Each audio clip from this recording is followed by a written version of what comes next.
Sobre todo el primer tramo del relato, la velocidad con la que nos mataban. Y digo nos mataban porque nos mataban, era la humanidad la que estaba puesta en peligro permanentemente. Y Gustavo encuentra detrás de toda esa historia dramática que todos vivimos, que todos atravesamos de una u otra manera, una historia de redención, podríamos llamar, o de venganza, como la titula él, la venganza de este personaje tan extraño como es Berliner. Tan extraño para nosotros, probablemente no era extraño para la época. Bueno, lo recibimos a Gustavo y le agradecemos este ratito que comparte con nosotros, invitándolo, por supuesto, a leer su nueva historia, Berliner, el vengador de Treblinka. Contanos primero, Gustavo, cómo te encontraste, esto que yo citaba, pero contalo a todos, cómo es que te cruzaste con Berliner. Sí, la historia me cruzó yendo a los campos de concentración en Polonia. Estando ahí y en Varsovia, en el gueto de Varsovia, empiezo a preguntarme algo que era, y vos te acordarás, una pregunta recurrente en el periodismo argentino, en la redacción de Clarín en aquel entonces, y era, ¿y el argentino dónde está? Siempre ocurría, tenía que haber un argentino en el medio de cualquier historia. Algo que es un absurdo, pero puedo decirles y asegurarles que siempre hay uno. Y lo tenía ahí delante, de alguna manera. Y vine a Buenos Aires y me encontré con una historiadora, Marcia Ras, del Museo del Holocausto, y le pregunté a ella sobre los argentinos del Holocausto, que yo ya había empezado a buscar, y me nombra al pasar a Meyer Berliner. Meyer Berliner, y entonces me da para leer algunas cosas y me encuentro con que un inmigrante polaco que había venido a la Argentina en los años 20, como tantos otros inmigrantes, y estuvo aquí durante probablemente 15 o 18 años, no sabemos exactamente la fecha de la salida, pero que se había convertido en un argentino, como tantos otros inmigrantes, y que había vuelto a Europa supuestamente a sacar a sus padres de la persecución nazi, y se encuentra finalmente con su mujer y su hija confinados en el gueto de Varsovia, hasta que en un momento, con la solución final, los suben a los trenes y los mandan al campo de concentración de Treblinka. Ahí vamos a algo que vos decías del tiempo. La mayoría de los judíos que llevaban en estos trenes, muchos morían en el viaje, llegaban allí y no estaban más de 2 horas. Antes de 2 horas los mataban. Pero a un pequeño grupo lo tomaban para trabajo forzado y lo llevaban a un bosque cercano a cortar leña y demás. Ahí Meyer Berliner, a quien se entera en un momento que su mujer y su hija las habían matado, y Meyer Berliner intenta un levantamiento en Treblinka. No lo consigue. Y es cuando decide, se hace el cuchillo de las herramientas que tenía y decide tomar venganza por él, por su mano. Y entonces encuentra en una formación esa tarde, cuando el segundo jefe del nazi del campo de concentración va pasando por entre medio de los de la gente que tenían allí, iba seleccionando con una fusta, marcaba quién iba a morir en ese momento y quién quedaba para el día siguiente. Él le clava un cuchillo y pocas horas más tarde muere el segundo comandante de Treblinka. Obviamente los guardias lo matan a él inmediatamente, pero pasa la historia porque en Treblinka murieron 850.000 judíos y un solo nazi, el que mató el polaco argentino-polaco Meyer Berlín. Bueno, ese es el dato. Obviamente me había atrapado totalmente la historia.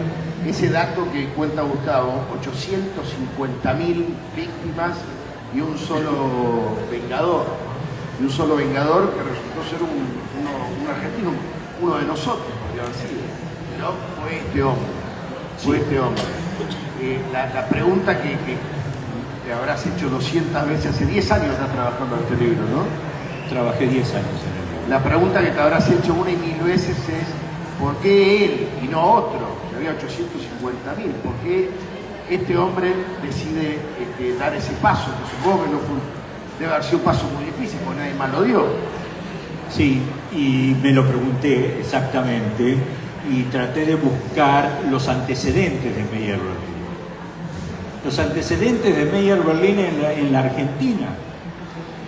El relato de todo lo que sucedió allí en Treblinka lo hace alguien que escapa. Escapa entre medio de la ropa y los elementos que volvían en el tren que volvía a Varsovia, y llega allí, hay una organización de resistencia, y la organización de resistencia, una de las cosas que tenía era recopilar las historias de lo que estaba sucediendo, y la única manera que tenía para recopilarla era que alguien se escapara y la contara. Y él contó con lujo de detalles esto, que es lo que había sucedido allí. Y una de las cosas que había dicho es que Meyer Berlín tenía un entrenamiento militar. Y es probable que haya hecho el servicio militar en Argentina, porque dijo algo de eso. Dice el testimonio. Lo busqué, pedí informes al archivo del Ejército, de Marina. Obviamente no había Fuerza Aérea todavía en la Argentina en ese momento, por lo tanto busqué ahí, no existía, no había.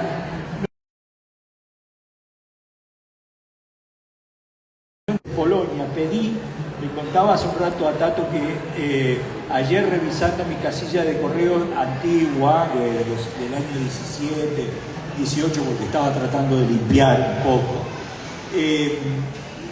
y tenía decenas y decenas de mensajes que guardé del Museo del Holocausto de Polonia, de la región donde creí que había nacido, bueno, busqué muchísimo. Había algunas evidencias de él. Por ejemplo, que había nacido en Pulstuk, una de las tantas pueblos de la... ¿Dónde queda eso? Sí, queda como a 200 kilómetros de Varsovia. Y todo transcurre, busco, y en un momento en que ya estaba decidido a escribir la historia sin más, esa historia y novelarla y demás,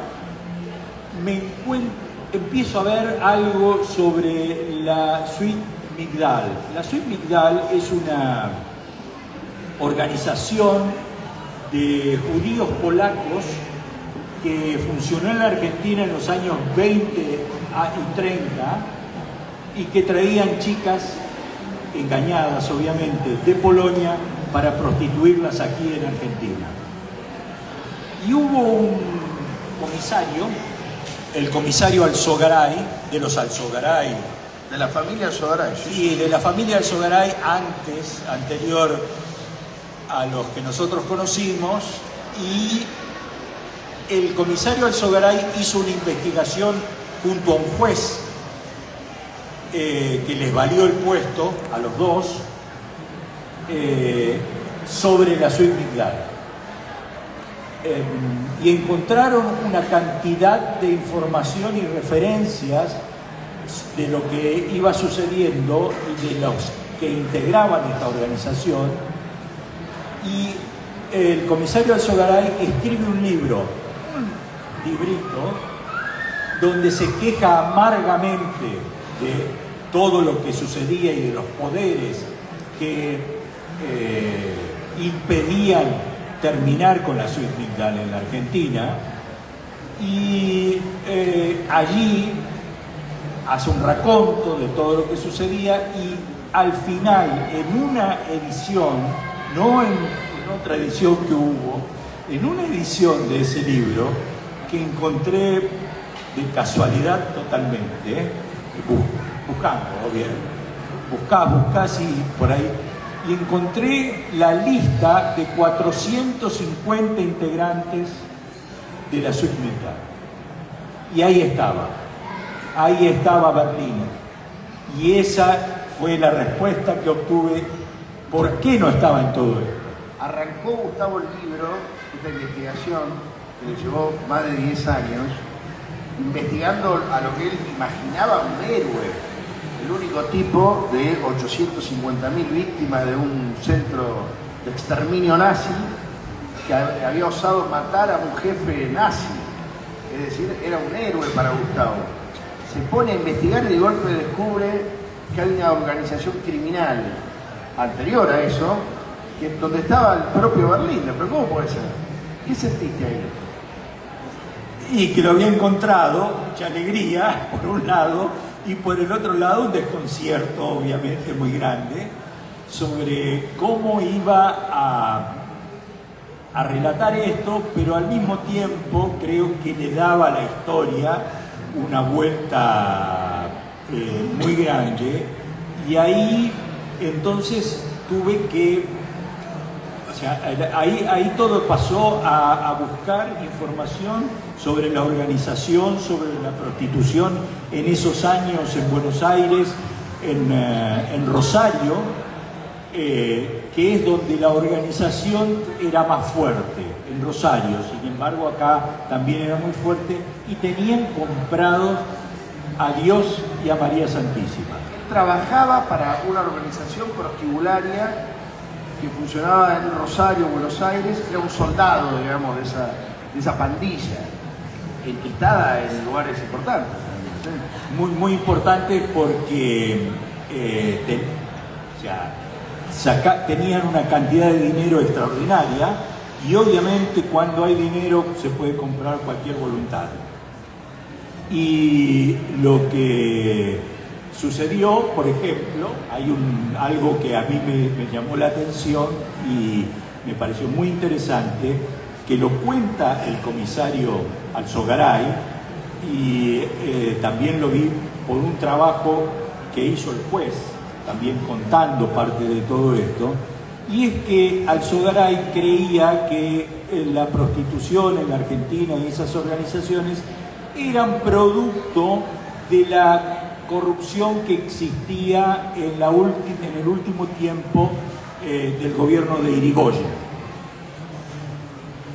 Y entonces se alegra cuando Uriburu da el golpe de Estado y llega al poder de facto en la Argentina. ¿Y por qué? Porque iba a restaurar, lo de siempre, va a restaurar la ley y el orden. Bueno, él se convenció apenas unos días más tarde de que esto no era así, que se había equivocado, cuando uno de los llamados que recibe, uno de los primeros llamados que recibe, es el del secretario, un teniente coronel, secretario de Uriburu, que lo llama y le dice: mire, Alzogaray, ¿vio eso que usted estaba investigando? Olvídese, dedíquese a otra cosa. Y tiene, finalmente, como yo les conté antes, o sea, tiene que dejar la investigación, no puede hacer más, pero hay presiones externas, etcétera, y empieza una huida de los líderes de la suite Migdal, y en la huida está Berliner, y lo pongo yo ahí porque es la única, digamos, explicación lógica a por qué volvió a Polonia en el medio de la guerra. evidentemente estaba perseguido y se tenía que volver.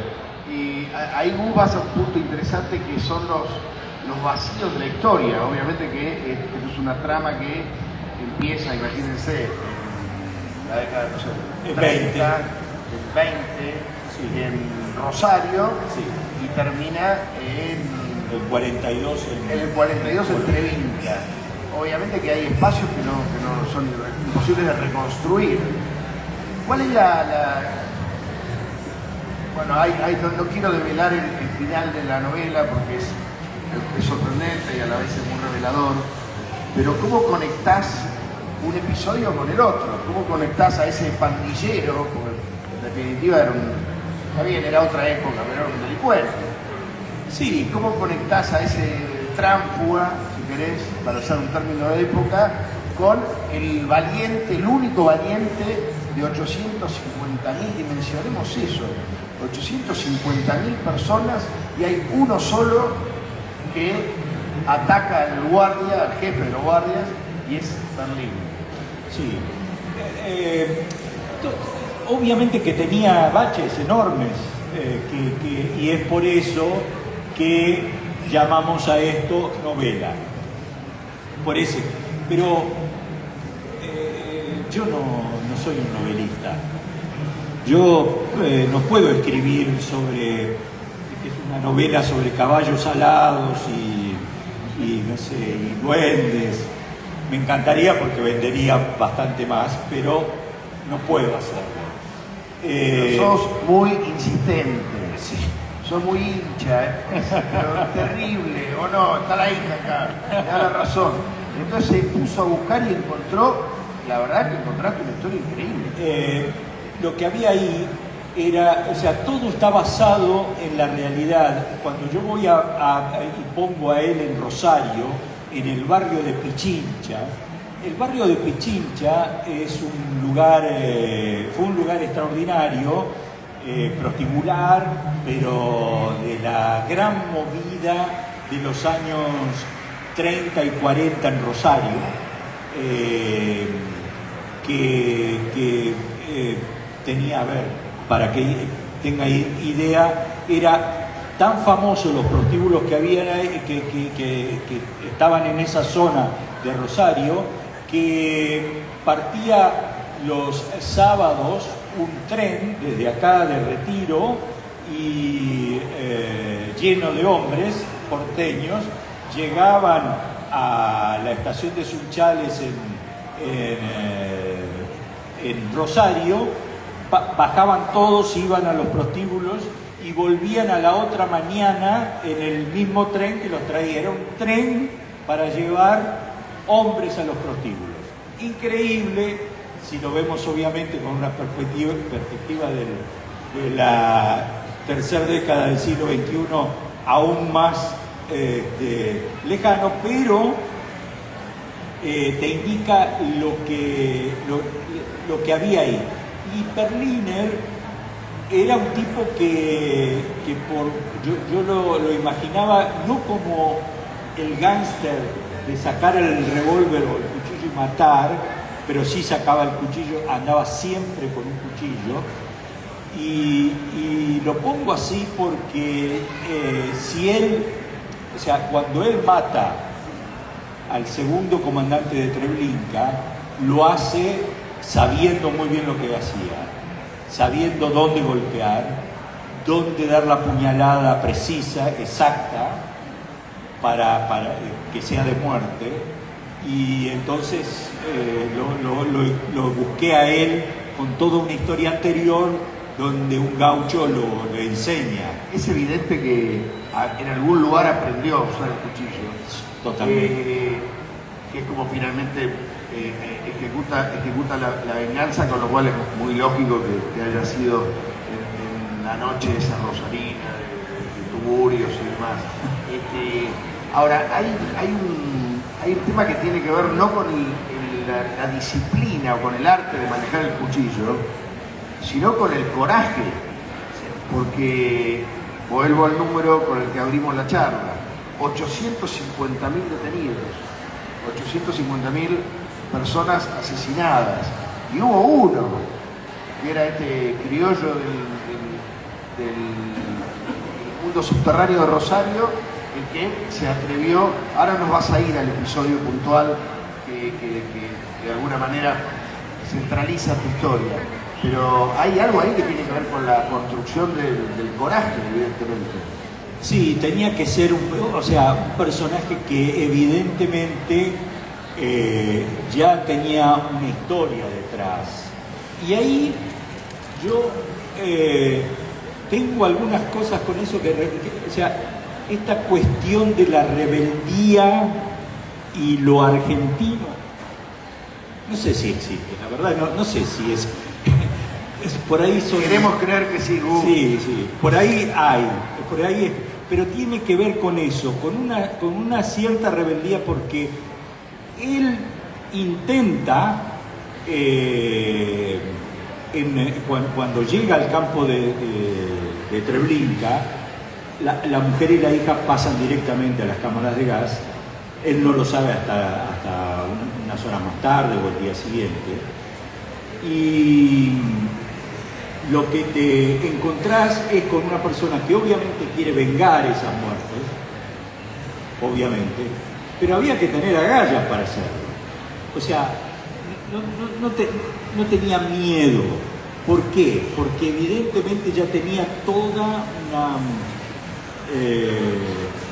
una formación en cierta manera, pero los rabinos le decían a la gente que no debían utilizar las mismas armas, etcétera, etcétera, y entonces había un cierto temor o no decisión de hacerlo, o una concepción religiosa para no hacerlo, que no tenía Berliner, que era judío, que era de una familia judía, pero que evidentemente no había sido religioso en todos sus años que había vivido. Se había curtido en la Argentina. Exactamente. Ahora, hay algo muy impresionante en tu relato que tiene que ver con la celeridad, la velocidad del crimen nazi, que supongo que tiene una explicación en esto que planteabas vos. ¿Por qué 850.000 almas no se rebelan? ¿Por qué 850.000 personas no decían, che, pará, no hagas esto? Evidentemente era una maquinaria criminal muy rápida, muy letal. Perfecta. Tremendo, pero era así.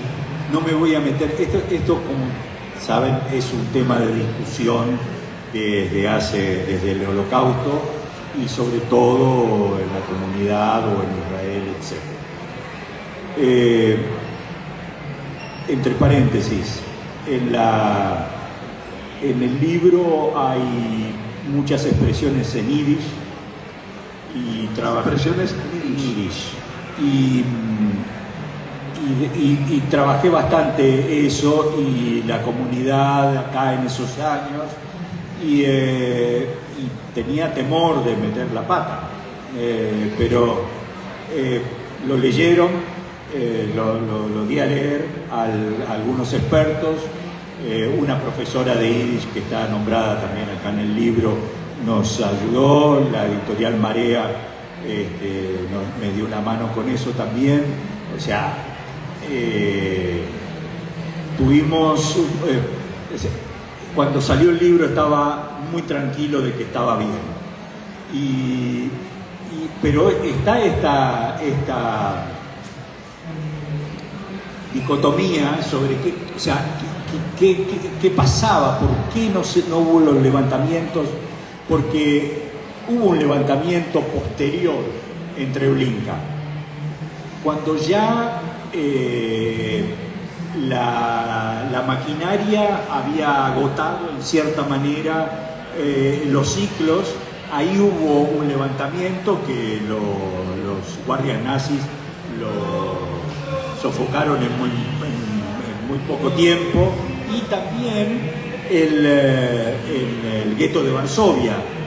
Unos meses más adelante se produce el levantamiento del gueto de Varsovia, cuando ya habían trasladado a la gran mayoría de la gente y solo quedaba un grupo de resistencia de gente joven que se ocultaba y que son los que enfrentan, pero enfrentan con unos fusiles antiguos, etcétera, con muy mal armamento a tanques alemanes, una maquinaria de muerte.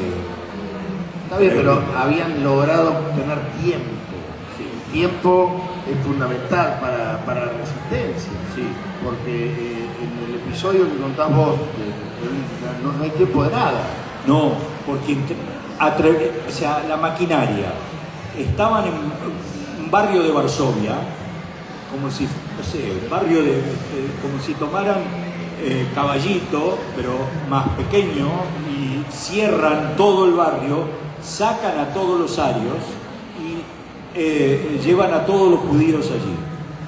Y tienen, no recuerdo en este momento la cantidad de gente que había, era extraordinaria la cantidad de gente que había por metro cuadrado en ese momento allí. Y lo han visto en películas, El pianista, etcétera, etcétera, esta cosa de que en una misma habitación ponían 2 familias o cosas por el estilo.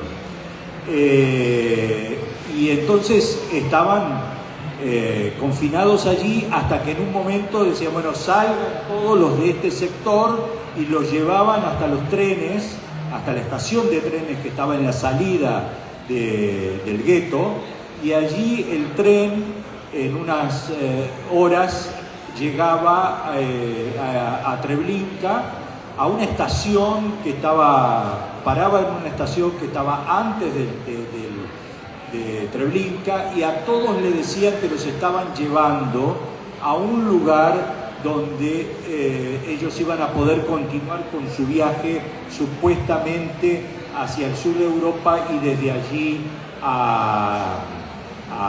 al norte de África. Y entonces es cuando empieza la idea de que iban a poder volver a la tierra prometida, etc. Los engañaban, el engaño era clave. Los engañaban tanto que en la estación de Treblinka le habían puesto unos carteles que decían, como carteles de venta de leche o que llegaban hasta unos campos donde producían trigo y maíz, etcétera, y estaban las referencias en la estación como para engañar, digamos, hasta en el momento de la llegada. Luego los sacaban de ahí, las mujeres por un lado, los hombres por el otro, les hacían dejar todo lo que tenían encima, les decían que se lo iban a devolver después, y obviamente después ocurría lo que ya sabemos. Esto me parece decir, que la capacidad de letalidad del mecanismo nazi tenía que ver claramente con la eliminación de la sorpresa. Con la sorpresa. Te agarraban eso, cuando querías reaccionar no tenías tiempo. No, ellos trabajaban todo así, y por eso es que no, o sea, cuidaban de cualquier manera que no hubiera nadie que escapara de esa maquinaria, porque si escapaba, llegaba ahí y les contaba a los otros. ¿Qué es lo que sucedió con este testigo, que es el que cuenta, uno de los primeros? Después hubo sobrevivientes que contaron otras cosas de Treblinka, pero hasta ese momento no se sabía nada de todo esto.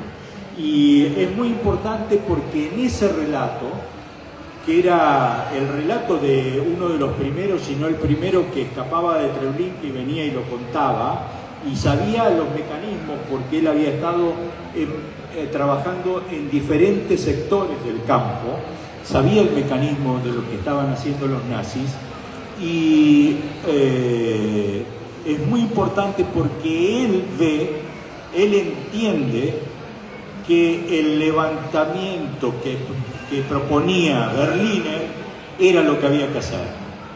Él entiende eso, y lo entienden también o sea, esto lo interpreto, pero lo entienden también los que recopilan las historias, porque entienden la importancia de lo que había hecho Berliner, tanto que entonces aparece allí entre estos en el relato como muy destacado, muy destacado.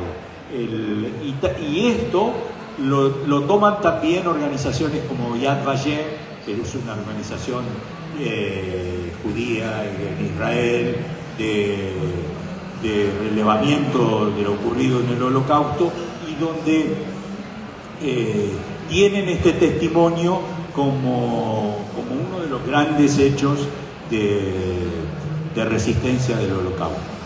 Que me imagino que debían ser ocultados, ¿no? Porque imagínate que en otro centro de detención se enteraban que había un tipo, un polaco argentino, que había matado a un guardia, hubiera provocado una ola de repetición en otros presos, ¿no? Mira, yo creo que todo era una maquinaria que se da cuando decretan la solución final, que es la destrucción total y absoluta, la desaparición del pueblo judío, de los judíos de Europa, y llega la orden, es cuando la mayor cantidad de gente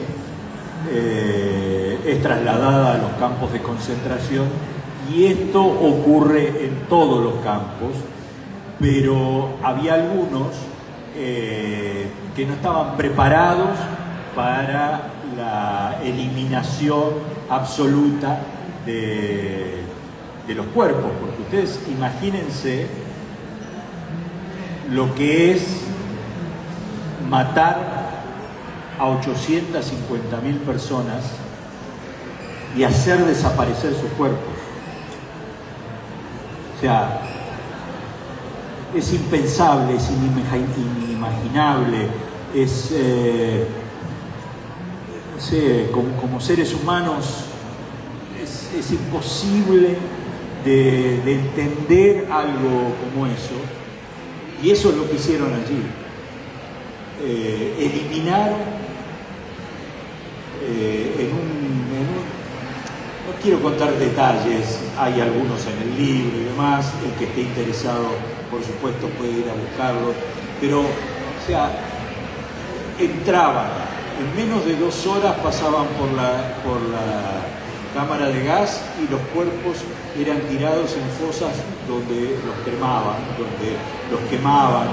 y los hornos que tenían enormes donde desaparecían. O sea, era una maquinaria extraordinaria y que solo podía funcionar, además, solo podía funcionar por los colaboracionistas. Hubo colaboracionistas judíos que creían que se iban a salvar de esa manera, pero también hubo colaboracionistas ucranianos, polacos, que colaboraron con los alemanes en esta maquinaria. Y lo que lograron es probablemente esto que todavía hoy es uno de los episodios más deleznables protagonizados por el ser humano. Y yo lo traslado a la invasión rusa a Ucrania. Estuve allí el año pasado y el presidente Zelensky nos dijo a un pequeño grupo de periodistas que lo entrevistamos, y abundó luego con información su esposa, que trabaja particularmente con este tema, que es terrible y está sucediendo hoy y ahora. Y es que los rusos se llevaron de las zonas ocupadas a 200.000 chicos y jóvenes menores de edad, 200.000. Algunos volvieron, pero otros 30.000 chicos que sacaron de orfelinatos, de escuelas especiales, de familias, etcétera, etcétera. Imagínense, familias rotas por la guerra, Y los chicos estos, llevados, yo trabajé con esto, hice videos con esto, y hay videos donde se muestra claramente cómo sacan a los chicos de un instituto, los suben a un autobús, un tipo colaborador cercano de Putin y miembro del Parlamento ruso, de la Duma. Estaba ahí. Y Putin además tiene entrevistas con una señora increíble, pero esta mujer que tiene ahora, creo que adoptó a varios de estos chicos, además de otros que tenía antes, y le dice, vos tenés que hacerte cargo de los chicos que vienen de Ucrania porque son chicos rusos. Pero están siendo robados, los abuelos, los padres, etcétera, están pidiendo por ellos en Ucrania. Y esto, que parecería no tener nada que ver con Berliner, discúlpenme que lo traje a colación, pero es para que entendamos que esas barbaridades que sucedían desde que traían a las chicas polacas muertas de hambre de los pueblos que en ese momento padecían hambruna en Polonia y las traían para prostituir aquí en Buenos Aires, hay decenas y decenas de historias de esto. La gente que obviamente, los judíos exterminados en los campos de concentración, y esto de la desaparición de chicos entregados a otras familias que no saben dónde están, con padres desesperados, abuelos desesperados del otro lado, y que sigue sucediendo. Y no quiero abundar con otros actos de otras guerras que también están sucediendo en este momento y que nos indican que lamentablemente no aprendimos mucho. Muchos de esos chicos bus están en España, por ejemplo, adoptados por familias españolas, bueno, y otros lugares de Europa, naturalmente. Y hay hoy organizaciones que se encargan de todo eso, de reparar el daño de los monstruos. Bueno, quiero que también te detengas un poco en eso, porque es importante mostrar. Sí, sí. En esa época, con Berliner, había una organización de lo que era la organización anterior a las Naciones Unidas, que empezó a investigar lo de las mujeres que traían de Europa. ¿Por qué? Porque pasaban además por Londres, donde también la organización en los puertos tenía mucha gente para meterlas en los barcos, pasar las aduanas, las policías, y ellos investigan y mandan a tres ex agentes de la policía de Nueva York y del FBI, que vienen aquí a Buenos Aires y hacen un informe muy claro de lo que estaba sucediendo y de la submigdala. Esto es paralelo a la investigación del comisario Alzogaray y a la salida ya de los capos que primero escaparon, también Berliner, a Montevideo, después a Río, donde tenían organizaciones. La submigdal tenía organizaciones en Buenos Aires, en Rosario, que era la más fuerte, pero también en Montevideo y en Río. Y ellos los siguen e investigan, digamos, todo esto, y la salida de Berliner hacia Europa tiene que ver con esta investigación. O sea, cuando ya no hay más escapatoria, él tiene otra venganza ahí en Río, que no voy a contar los detalles, pero esto hace, digamos, es la acción final por la cual Berliner tiene que volver a Europa, y también el hecho de desbaratar en la Argentina una organización como esa. O sea, otra de las cosas que me reveló es obviamente que la corrupción a nivel de los gobiernos estaba ya enquistada, obviamente, en América Latina, en todos lados. No era privativo de la Argentina, pero en la Argentina era dura, pero se podía combatir. ¿Por qué? Porque el comisario Alzogaray y el juez, búsquenlo ahí, hay descripción del juez y demás, realmente logran desbaratarlos, y a pesar de que ellos pierden su trabajo, etcétera, etcétera, son perseguidos,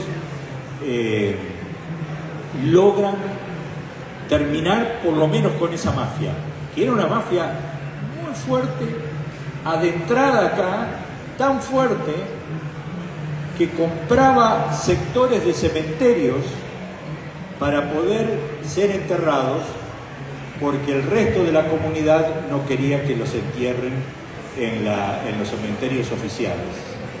Gus, nos traes esta historia, el final del libro no se lo vamos a contar para que lo puedan leer ustedes, ya lo intuyen. Berliner sabía usar el cuchillo, ¿no? Vamos a dejarlo ahí. Tiene el coraje o la oportunidad, o se da cuenta a tiempo, que es lo que vos decías, la mayoría no tenía ni tiempo. Él tiene el tiempo y lo aprovecha para dar su vida, pero lograr algo. Ahora aparece, más de 100 años después, Gustavo Sierra, Buenos Aires, escribiendo esta historia.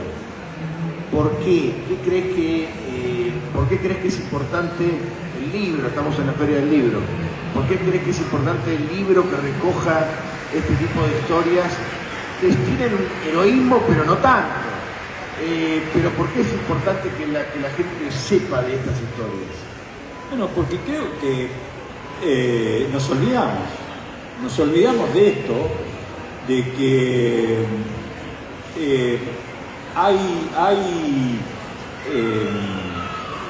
o sea, Berliner es un héroe en Israel, si van a los museos, o en Polonia o demás, está destacado, está mencionado. Nosotros no lo conocíamos. Para nosotros no existió. Entonces, creo yo que lo que describo en este libro es un poco la historia de él, pero también la cultura y la sociedad de esos años en la Argentina, que hemos olvidado y no está dentro de la nómina. O sea, los años 70 nos sacaron el eje. Qué bueno eso, qué bueno. Nos robaron la historia. Nos robaron parte de la historia en muchos aspectos, ¿no? Nos ocupamos de eso. Estaba por acá mi amigo Larraqui, que se dedica precisamente a eso. Pero nos robaron esa historia de los inmigrantes, de ese Buenos Aires vibrante, extraordinario, donde había 20 teatros con obras en yiddish, 8 en la calle Corrientes, con compañías de teatro que hacían una temporada de invierno en Nueva York, y después la otra temporada de invierno la hacían aquí en Buenos Aires. Te voy a confesar que en un momento de tu relato hay una descripción increíble de época. Yo sentía que estaba en Peaky Blinders. Es Peaky Blinders. Es Peaky Blinders. ¿La han visto la serie? Es Peaky Blinders. Por momentos era Peaky Blinders. Sí, sí. Y Caputo no tiene nada que ver con eso. En las redes sociales aparecía que se parecía a Peaky Blinders.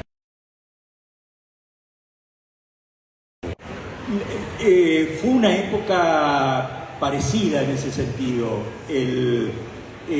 convulsionada de Buenos Aires, con las mafias, con los intereses de cada comunidad, de cada grupo, pero al mismo tiempo de una riqueza cultural extraordinaria, donde había teatros en varias lenguas en la ciudad de Buenos Aires, donde la gente se mezclaba y salía con sus mejores galas los fines de semana, donde Rosario, el barrio de Pichincha, era miles y miles de personas los fines de semana, donde había restaurantes, gente que estaba allí actuando. Obviamente Gardel en el medio está en la historia,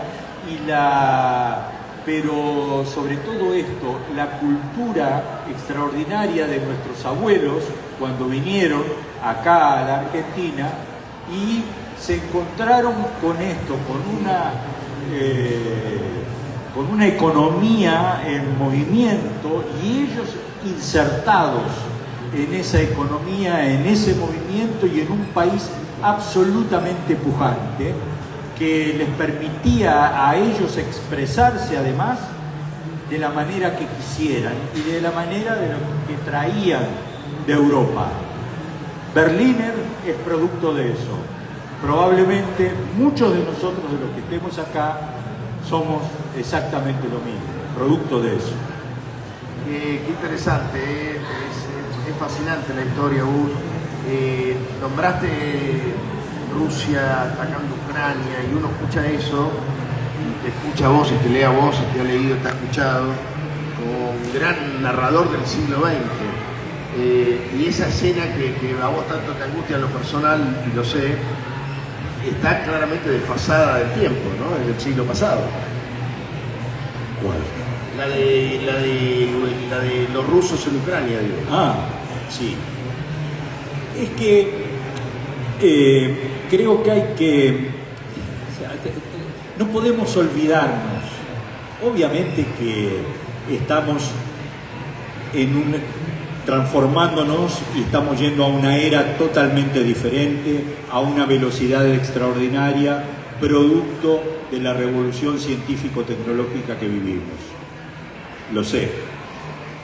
Trato de ponerme en ese espacio y me cuesta mucho, si yo intento buscar eso, o sea, hacia dónde vamos, el futuro, lo que dejamos atrás, pero tenemos que tener en cuenta algunas de estas cosas para aprender, porque si no, no aprendemos de lo que nos está sucediendo.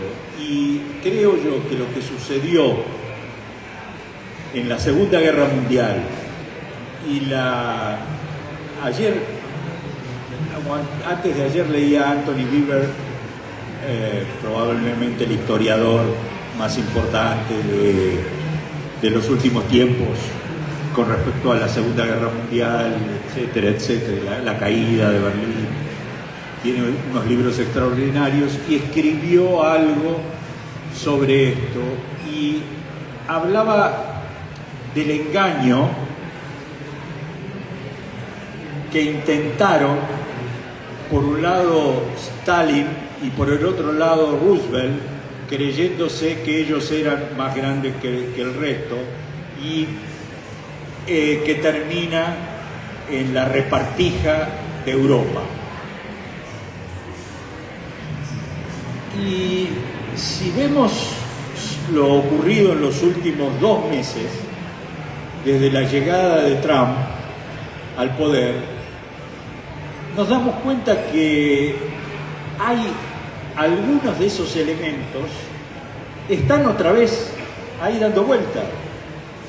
Aparece un Trump que por un lado parece estar del lado de Putin, lo alaba, trata muy mal a Zelensky en la Casa Blanca, en una escena patética, extraordinaria y patética al mismo tiempo. Y a Anthony Weber lo lleva a acordarse de lo que que esto le recordaba lo que había sucedido en ese momento, y en esa conferencia de Yalta donde terminan repartiéndose el mundo, donde había habido algunas de estas cosas y donde Churchill intervenga antes de que la caída de Londres, que él veía casi inminente. Bueno, todas esas bajezas, en cierta manera, que siguen ocurriendo y que nos deberían, digamos, son sumamente interesantes entenderlas, releerlas y trazar los paralelos sin caer obviamente en cuestiones nostálgicas, cosas por el estilo. Pero me parece que nos llevan a eso, y esta historia tiene un poco de todos esos elementos. Tiene los elementos de esa Argentina de los años 20, 30, 40, que si lo leen, y les aseguro que los trae a la realidad, los trae a la realidad actual, y la Europa de la guerra, que también nos trae a la realidad actual. En ese sentido, el libro me parece que es interesante porque, bueno, lo podés leer como una historia más, pero creo que tiene todas estas otras lecturas. Gus, y ya mientras nos vamos despidiendo, el héroe, el rol del héroe en la historia. Vos sos un gran conocedor, has viajado por el mundo, has recogido un montón de estas historias. ¿Por qué Berliner nos importa? ¿Por qué le importa a la historia un señor como Berliner que termina matando al jefe nazi? Y porque la historia se hace de pequeños actos. Dentro de la Segunda Guerra Mundial, matar en un campo de concentración al segundo comandante nazi era digamos, en momentos que había miles y miles de muertos en un solo día en cualquier campo de batalla, en cualquiera de los frentes, era una cosa nimia. Ahora no lo fue. Pero pará, porque vos lo contás bien. Los nazis se asustan. Sí. No les gusta que les maten a uno de ellos. No. Nada les gusta. Hasta el momento no habían tenido resistencia ahí. Hay algo ahí muy poderoso que se enciende, ¿no? Se enciende de tal manera que un mes y medio más tarde hay un levantamiento. Y obviamente que el relato de lo que sucedía entre los sobrevivientes que trabajaban ahí y que todavía permanecían en el campo, les llegó a estos otros. Y también llegó al gueto de Varsovia, donde también los chicos jóvenes se lanzaron al levantamiento porque tenían también estos relatos. Y yo creo que si bien es un héroe en un momento con un oscuro pasado, yo creo que es un ser humano que tiene esa dicotomía, que está esa cosa. Los seres humanos podemos ser lo mejor de este mundo, tener la bondad más grande y al mismo tiempo ser capaces de las peores trapizonadas. Pero- El mismo ser humano. Pero también es cierto que él es parte de la historia y se pliega a la historia cuando viene acá a la Argentina. Ahora, en determinado momento, en determinadas circunstancias, decide rebelarse. Yo me quedo con esa parte de Berlín, con la sorpresa final, si querés. Y me parece que esa es la señal de esperanza que abre él al mundo con tu libro, con esta historia que nos has traído, que estás compartiendo con toda la gente, ¿no? Sí, es así y creo que es un personaje de nuestra historia que hay que conocer y ver que bueno, que tenemos historias posteriores que nos han quitado el eje, pero que creo que son necesarias para entendernos. Ojalá la gente más joven, la que le cuesta, y lo entiendo claramente, dejar el teléfono, alejarse un poco del teléfono. Esta para cine, ¿eh? Dale. La historia de Berlín es una peli total, ¿o no? Me encantaría. Es una historia realmente muy cinematográfica. ¿no? Pienso de vez en cuando a ver con quién. Una serie, escuchame. Una serie de Netflix. Sí, claro. Sí. Ahora Sí. que está la de Darín, hay que hacer esto. Ahí está, listo, Berlín. ¿No? Me encantaría. ¿Lo ves a Darín de Berliner? Escuchame. Está un poco pasado, pero. Está un poco pasado. Tendríamos que buscar a alguien un poco más joven. Pero sí, podría. Tal vez uno de los malos podría ser. Ah, bueno, no. Nunca sabía a Darín. Bueno, lo despedimos a autor con un tremendo aplauso. Lean Berliner.